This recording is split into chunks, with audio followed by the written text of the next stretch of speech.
Ya. Lon Daniel Bershak, ile laku penelitian Aceh 2 tahun. Nyo jak kena beri materi bahawa penelitiannya. Penelitian pokok ji tentang budaya adat dan Islam di pantai barat Aceh di Jeram Nagan Raya. Tapi orangnya presentasi lain, presentasi tentang seorang mualaf, kisah seorang mualaf yang menturi di pedesaan Aceh. Ya, okey. Jadi apa yang prospek yang Dro ingin kembangkan tentang melihat Aceh Jino? Acehnya, pergi Acehnya Jino ka ya golong good sepenuhnya tapi ka menuju yang good ya. Damai ka sekurang ton ya ka sepuluh ton lu tsunami. Jadi yang penting mantong damai sampai ke watek ke menyelaginya fikir kembang Acehnya. Ya, jadi apa yang harapkan mengenai perkembangan di Acehnya?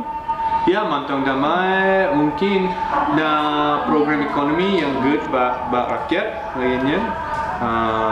Nyo kerana LSM ke Jakwo, pajak kampung. Jadi perencanaan ekonomi yang baru yang tolong orang di sini. Long fikir bahawa teku nyan yang paling penting. Jadi jet bahasa Aceh padung ton.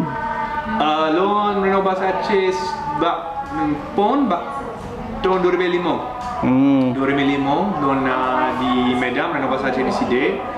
2006 Tamang Aceh Pongo Lebulen langsung pegawai dengan masyarakat. 2007 terus sekarang 2 tahun di sini lakukan penelitian resmi. Jet bahasa Aceh berarti nyon jet bahasa Aceh manteng lancar apa alasan ji? Mungkin kurang lancar tapi ju pegawai lagi nya. Paju Cangpana. Jet Cangpana. Cangpana Paju Sansunti. Paju Bosunti. Okey.